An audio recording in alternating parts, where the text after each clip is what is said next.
do top 5 favorites, and so far this series is gonna be all about my favorites and not like the top 5 as in the workshop. And today we have a few of my favorite land vehicles. Next episode's gonna be about maybe sea vehicles and boats, and I might actually be able to bring back a new boat that I have. So I'm just gonna disclaim all of these vehicles are made by me, and this one is the latest one, and I've arranged them just as the one on the right is the oldest. So let's get to the oldest. I can't remember why I named this one, but it's one of my fastest and favorite cars, and it's supposed to be like a Le Mans prototype. So let's get to the second one. We'll actually go to this one. This is the Diggins D1.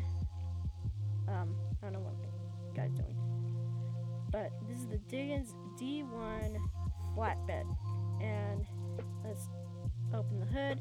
As you can see, I add a little footrest, so then when you jump up, you can actually see the engine, because this thing compared to your person is like ginormous. So let's close that. Basically the same on all the cabs of the Diggins models, and as you can see, this is the normal flatbed size, and to the right is its other version, which has a rear window and a extra axle and larger space on the back. Now let's get to the fourth vehicle, and this is the Diggins D2 ambulance, and it doesn't have any more upgrades than the standard Diggins D1 flatbed, but it obviously has the paint job on the back. And once you head into the back, it is a little hard to get into the back because of, well, as you can see, it's a off-road truck. And I have a few pictures that I might add at the end of the video and just narrate over them of what happened a few days ago, or at least not yesterday, but was a few days ago, that I was racing by myself like in this vehicle, and I literally got air, so we might actually do that. And of course, you got your medical bed back here. You got a little few fire extinguishers, and let me know if you guys want any of these vehicles. If so, I shall put them onto the workshop, and you guys shall be able to do them in Stormworks.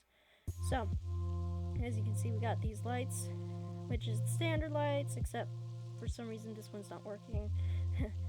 These are still work in progresses, haven't even put on the workshop yet.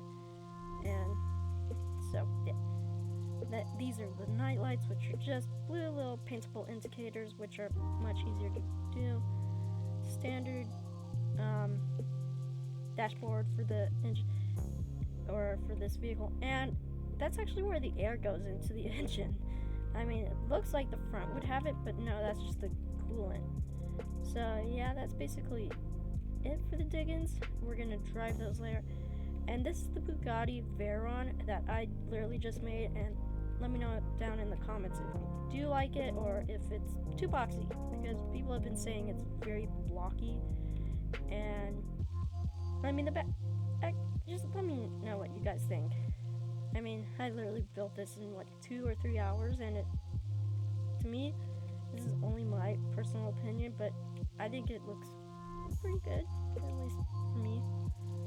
At least a lot of people have been saying they really want my trucks and whatever that is. It's like an AMD, I don't know.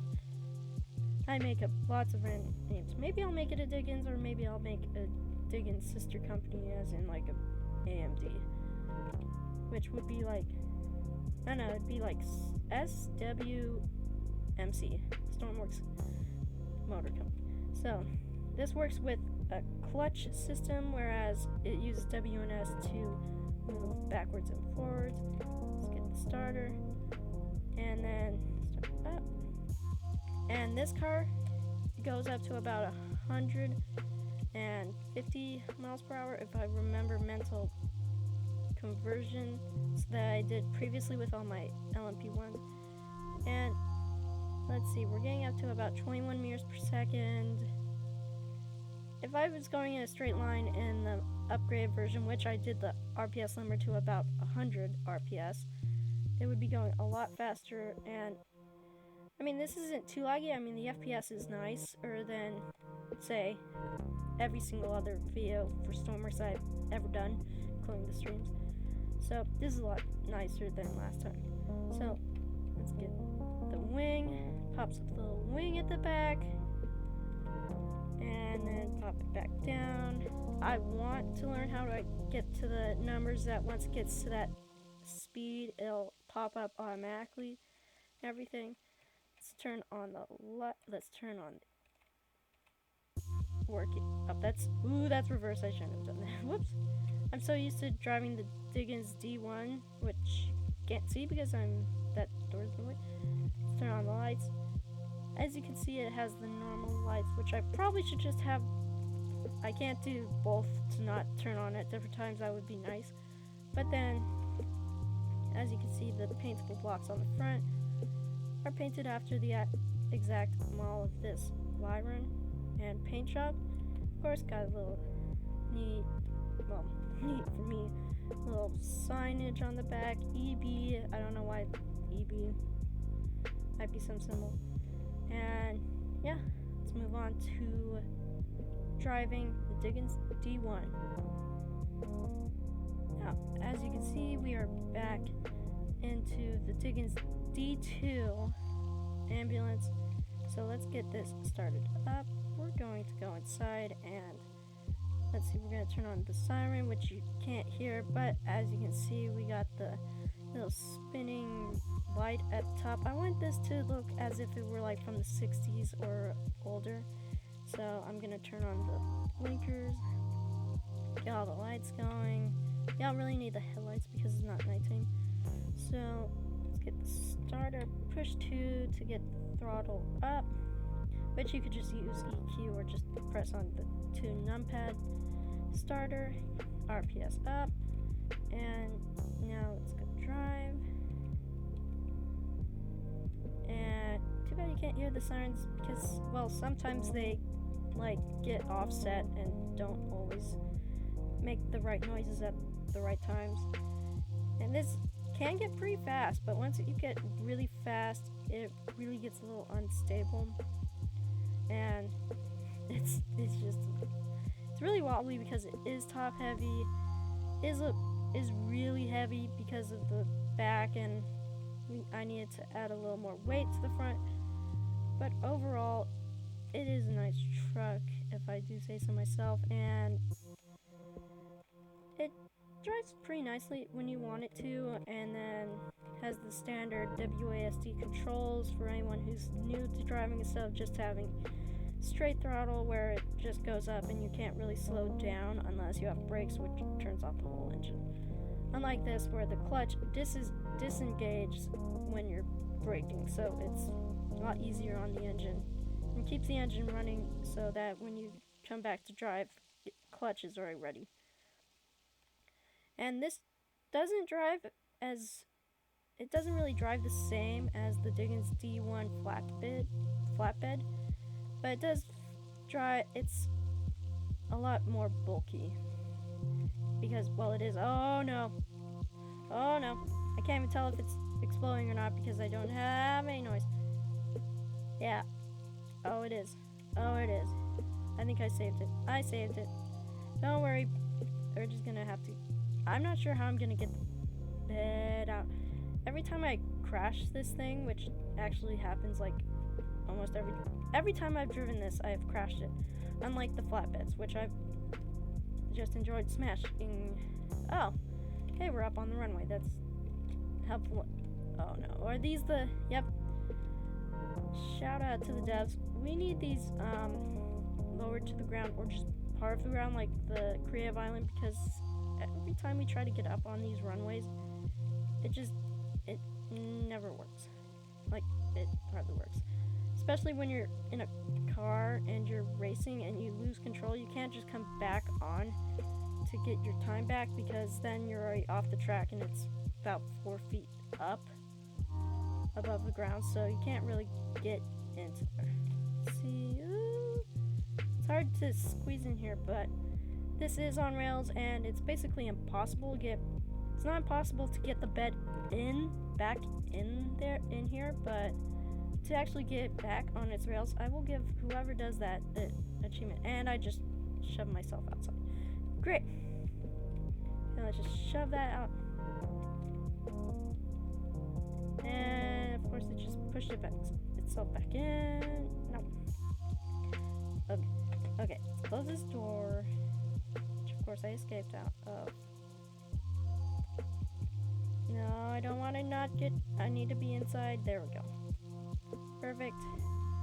Now I need to shove this med bed out. Squat down here and grab it. Shove it away. There you go. Get the patient out. Get the patient out of the vehicle. And there they go. Yep. There's no one in it, but we might as well get them out. And because this is in a mission, just so I could load it in faster, I'm not gonna despawn. And I will be right back. Why am I not in this? Oh. Well, I'll be right back. I think my game's pretty. Whoop. Okay. Yep. I'll be right back. Now, we are back with the AMD. I don't know. So, do you know what the name is of it, my avatar? Oh, you don't? Well, that's disappointing. And sad. But let's just get to the car. It does have suicide doors. I'm not sure why I put those there, but I did. Because I thought they were cool. And this uses a rotator to move it back. And I believe this car was made before the 4x1 update, so as you can see these. Wait. I think the only 1x2s on this truck are those right there. In the back, because, well, I don't always use them. I'm actually, sometimes I wish they did invent them, and sometimes I'm really good. And I just remembered this does not have the feature where I can open it. Yeah, that's the blue one, which I'll probably bring back in the end. And I'm sorry I did not say it yet, but Happy New Year to everyone. I'm so glad you guys are still here to subscribe, and thank you guys for following and doing everything, all the support on the channel, and just watching my videos. Thank you. So, see fuel. Put fuel on the left side. For a while, I've actually been doing the opposite side. Okay, starter. Okay, engine's on, and see, clutch. There we go. Second and third gear. And let's see the top speed we get. We probably get a higher top speed than in the Bugatti Veyron, because this is the LMP1, which is a Le Mans prototype, so these go around Le Mans all the time. Although this is based off of a older Le Mans style car, instead of, say, one of the new ones, which I may, as a spoiler, just make it next week for the next video. And we've already gotten about 150 miles per hour going for us, and as you can see, we barely got windows down there. Those are not open. Just to make sure my guy's feet do not run away off on him, so they don't run off. So yeah, this car's pretty speedy. Let's turn on the lights to see it. And at least in my opinion, some people actually say that the front of it looks like a Trax truck, as in like a trophy truck style. And I do believe that. And then I also look at and think of a Dodge Challenger, and let me know in the comments if it does look like a 70s Dodge Challenger or 69. I don't know. I've actually not been looking at cars lately. Yeah. I was a car guy, now I'm a plane guy and boat guy, and coming back to cars and Legos. Which I didn't think about. I may actually do some Lego building videos if I get a good holder for my camera, aka iPhone, which is, I can't take a picture on my iPhone unless I have it use my computer, because I can't take a picture of my iPhone with my iPhone. But if they made that in real life, IRL, that would be cool. So, I think that's gonna wrap it up for this week's video. Hope you guys enjoyed. Let me know in the comments if you want to see more of these types of videos, and let me know if you want any other types of videos. And if you really want any certain vehicles in Stormworks, please DM me using my link to my Discord. And yeah, guess I'll finish that here. Thank you guys for subscribing. Hope you enjoyed this video. See you in the next one. Bye-bye.